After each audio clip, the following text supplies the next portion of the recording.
Hey, welcome to Arc Salt Lake on this Wednesday morning. Time right now is 7 o'clock.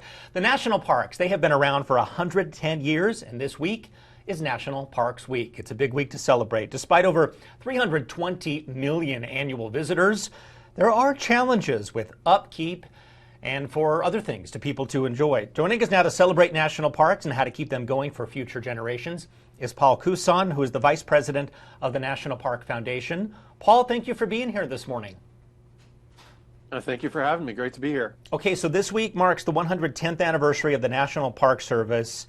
Let's just start with this. Why is it so important to kind of preserve this and invest in the future?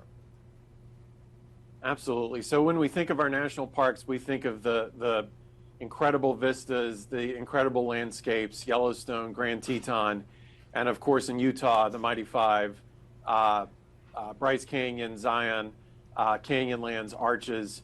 You know, these are the incredible places that people come to all over the world.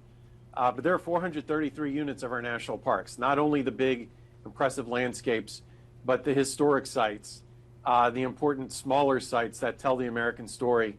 And in Utah, there's Golden Spike, there's Hovenweep, a number of others that tell that full American story.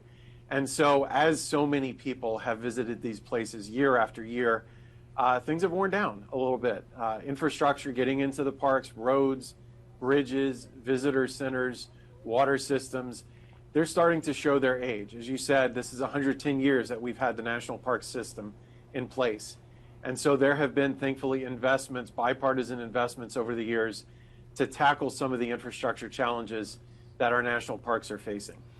Paul, I myself worked in a national park. I worked in Glacier National Park for 4 years, about 25 years ago. And even back then, it is a good one. It's one of my favorites, certainly. Yep. Even back then, there was a maintenance backlog. So just talk about what we're facing right now, what our parks are facing in 2026. Sure. Think of it as owning a house. Things will always break. Things will always need to be repaired. And we try and address them as quickly as we can. Over time, things start to pile up, whether it's a new bridge or a new road or a campground that needs work, that's not seen improvements in 50 years. These things start to pile up. And unfortunately, over the years, the Park Service has accumulated a $23 billion backlog of deferred maintenance, of infrastructure needs, critical to make that visitor experience memorable. I mean, we want people to go to these places and see the sights and experience the places and learn about our nation and the states and these sites, not to think about, oh, the road is not in great condition, oh, the trail is closed. We want those places to be open so they can get the full, safe, good experience when they're visiting these national parks. And like I said, unfortunately, it's ballooned, but there has been a lot of progress over the last 6 years. Congress passed legislation a few years ago to create the Legacy Restoration Fund. This was a bipartisan effort to address the deferred maintenance backlog. And already over 6 years, $6.5 billion have been invested in parks around the country, including quite a bit in Utah. Millions of dollars have been invested in the parks around the state. A big project that comes to mind is the South Campground at Zion National Park, just outside St. George. Very hot day today, it sounds like. But that campground had not seen any real investments in almost 50 years.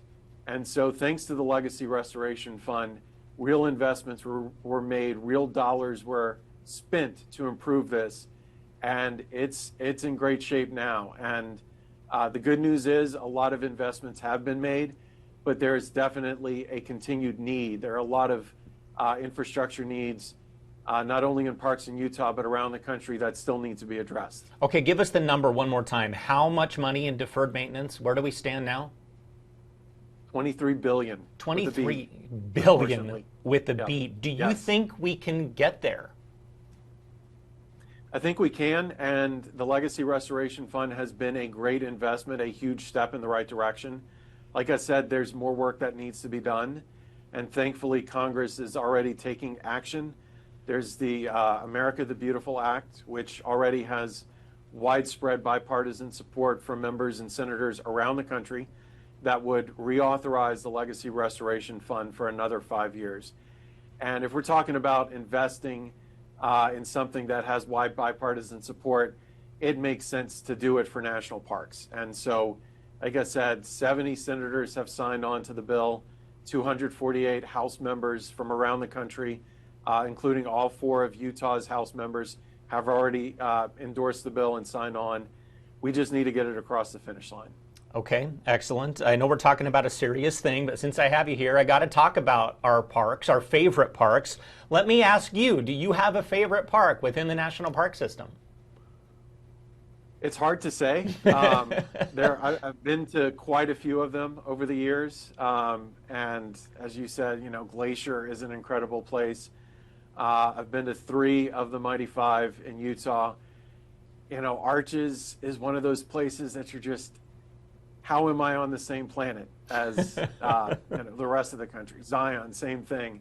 Just these incredible spaces that, if not for the National Park Service, would not be protected, would not be preserved, and open and accessible to the public, not only for visitors from around the country, but from around the world who treasure and want to see these places in their lifetime. Yeah, I will throw so it's out. hard to pick just one. I will throw out my 2 favorites. I always say Glacier because I spent so much time there, but then I'm a Utah native, and my favorite in Utah is definitely Arches National Park. So, Yeah. And I know that some of these park communities, the towns that are next to these parks, they really rely on the parks, so they will benefit too if we kind of spruce up our own parks. Where can people go for more information? Maybe they want to learn more.